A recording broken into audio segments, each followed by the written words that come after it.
The Russia-Ukraine war has been going on for more than 3 years, and so far there are no signs of an end in sight. The situation is moving slowly but steadily, with both sides holding their positions. In this discussion, we will examine the latest developments in the types of weapons used by Russia, their strategic direction, the current state of Ukraine, and how the world is responding to this war. All of this is presented in a neutral and impartial manner. On the front lines, Russia continues to maintain gradual pressure. They are moving slowly to take several small points considered important, especially in the eastern and southern regions. The pattern is not a massive offensive, but a sustained erosion using artillery and drones. Ukraine continues to resist. However, the situation is increasingly difficult. Limited ammunition and inconsistent international support have weakened several defense sectors. Russian airstrikes targeting energy infrastructure have also added pressure to civilians and the overall capabilities of the Ukrainian military. Russia is using a mix of modern weapons and upgraded legacy systems. Long-range strikes are carried out using missiles such as the Kalibr, Iskander,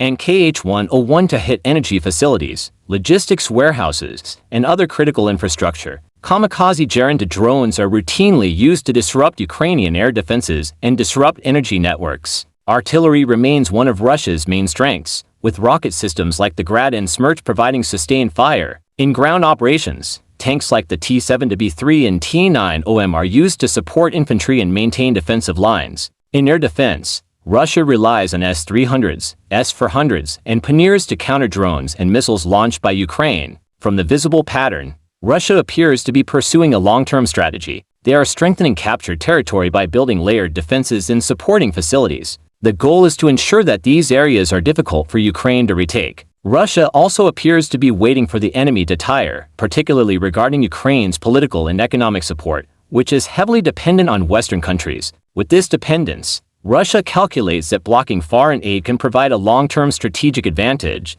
Furthermore, Russia continues to increase weapons and ammunition production through its domestic industry. This shift toward a war economy allows them to maintain the tempo of operations in the long term. Diplomatically, Russia occasionally raises the issue of a ceasefire, but only on terms that are difficult for Ukraine to accept, thus maintaining a stagnant situation. Ukraine is in a particularly difficult situation. Its energy infrastructure has suffered significant damage from repeated airstrikes. Power outages occur in some areas, especially when attacks are launched simultaneously. Aid from Western countries does not always arrive on time, and political conditions in supporting countries